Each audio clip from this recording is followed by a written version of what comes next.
नमस्कार, मैं हूं विजय विद्रोही। 3 मई के बाद लॉकडाउन खुलेगा, नहीं खुलेगा, हॉटस्पॉट के अलावा बाकी जगह खुल जाएगा और ज़्यादा उसमें विस्तार दे दिया जाएगा, इस तरह की तमाम अटकलें लगाई जा रही हैं। लेकिन इस बीच एक बड़ी दिलचस्प खबर आई है। ये खबर है शराब को लेकर।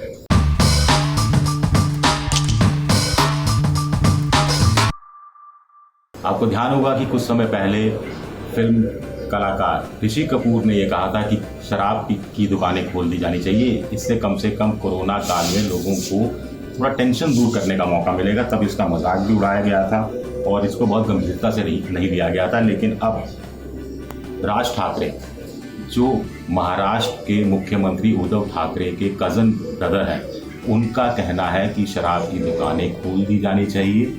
इससे करीब 15,000 करोड़ का राजस्व मिलेगा, जिससे कोरोना पीड़ितों की ही मदद की कर पाएगी सरकार। 42 करोड़ रोज का मिलेगा। इस पर शिवसेना का जो मुखपत्र है सामना, उसके जरिए राज ठाकरे पर चोट की गई है। कहा गया है कि राज ठाकरे आखिर ये बात क्यों कह रहे हैं, वो क्या वाकई में कोरोना को लेकर जो लोग दुखी हैं और जो लोग उपेक्षित हैं उनकी राहत पहुंचे उन तक, उसकी बात कर रहे हैं, या जिनके यहाँ शराब का स्टॉक खत्म हो गया है, जिनके गले खुश्क हो रहे हैं, उनके पक्ष की बात कर रहे हैं। यहाँ बता दें कि उद्धव ठाकरे की जो महाराष्ट्र में सरकार है शिवसेना की, उसमें एनसीपी भी शामिल है और एनसीपी के छगन भुजबल जो मंत्री भी हैं, उन्होंने भी राज ठाकरे की बात का समर्थन किया है। सामना का कहना है कि शराब की दुकानें खुलेंगी तो लोग सोशल डिस्टेंसिंग का ध्यान नहीं रखेंगे, घर पे लोगों को बुलाएंगे, शराब पीने पिलाने का दौर शुरू होगा, पार्टीबाजी होगी वगैरह वगैरह, ये बातें कही हैं। वैसे वो अकेले नहीं हैं जो इस तरह की बात कह रहे हैं, शराब के पक्ष में राज ठाकरे जैसी बात कर रहे हैं। इससे पहले कैप्टन अमरिंदर सिंह पंजाब के मुख्यमंत्री भी कह चुके हैं।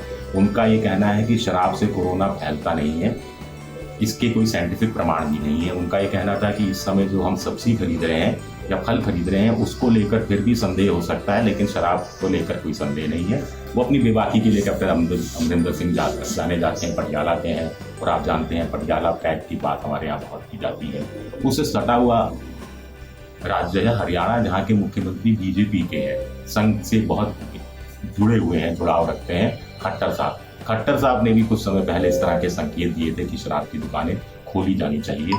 राजस्थान में फिर कांग्रेस की सरकार है, यहाँ पर अशोक गहलोत को बड़े गांधीवादी माने जाते हैं, लेकिन उनके ही मंत्रिमंडल के एक मंत्री ने मुझसे बातों बातों में कहा कि क्यों ना शराब की दुकानें खोल दी जाए, इससे कम से कम अभी जो लोग ब्लैक में शराब खरीद रहे हैं उससे भी राजस्थान सरकार को राजस्व का घाटा उठाना पड़ रहा है। कम से कम राजस्व की तो कुछ पूर्ति हो पाएगी। उनका ये कहना है कि 12 से 4 बजे तक सीमित समय के लिए दुकानें खोली जा सकती हैं और लोग सोशल डिस्टेंसिंग का ध्यान रखें, इसकी पालना हर कीमत पर करवाई जा सकती है। अब ये बहस का विषय है कि शराब की दुकान खोलनी चाहिए या नहीं खोलनी चाहिए। लेकिन पहले मैं आपको बता दूं कि राज्य सरकारों के पास अधिकार होता था शराब की दुकानों को लेकर जीएसटी के आने के बाद।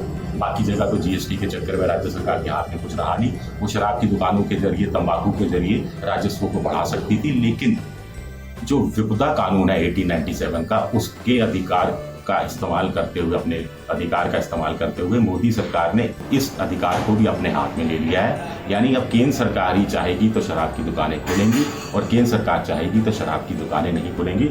राज्य सरकार के हाथ में ये बात रही नहीं है। हालांकि अभी हम बात कर रहे थे शिवसेना की और उनके सामना में लिखे मुख्य पत्र की, तो 1-2 बातें और हैं जो बड़ी दिलचस्प हैं, ये बताना ज़रूरी है। कोरोना काल के समय में जब आप इतने दुखी हो रहे हैं तो ऐसी खबरें हो सकता है थोड़ा सा आपको मन बहलाएं। इसमें एक चीज़ मेरे समझ में नहीं आई कि यहाँ पर सामना में शिवसेना का जो मुखपत्र है, उन्होंने हरिवंश राय की मधुशाला कविता का भी जिक्र किया है। जब सामना और शिवसेना उद्धव राज ठाकरे के खिलाफ है शराब खोलने की नीति को लेकर, तो फिर इस कविता का उल्लेख क्यों किया, मधुशाला का? ये बड़ा दिलचस्प है जानना। मुस्लिम और हिंदू हैं दो, एक मगर उनका प्याला, एक मगर उनका मदरालय, एक मगर उनकी हाला, दोनों रहते एक न जब तक मस्जिद मंदिर में जाते, बैर बढ़ाते मस्जिद मंदिर, मेल कराती मधुशाला। बैर बढ़ाते मंदिर मस्जिद, मेल कराती मधुशाला। तो आखिर ये क्यों लिखा गया? कहीं इसका मकसद ये तो नहीं है कि अभी जो हिंदू मुसलमान कोरोना काल में भी बहुत कुछ हो गया, पालघर वाली घटना को लेकर भी हिंदू मुसलमान करने की कोशिश की गई, कहीं वहां पर ये संकेत एक राजनीतिक पार्टी के जरिए देने की कोशिश तो नहीं हो रही।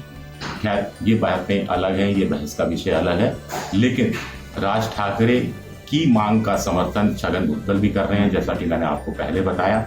अब देखने की बात होगी दिलचस्प की 27 अप्रैल को जब प्रधानमंत्री मोदी वीसी करेंगे, वीडियो कॉन्फ्रेंस करेंगे राज्य भर के, देश भर के राज्यों के मुख्यमंत्रियों के साथ, तब क्या ये मांग भी उठेगी? क्योंकि राज्य सरकारों की हालत खराब है, खस्ता है, आर्थिक हालत बहुत खराब है।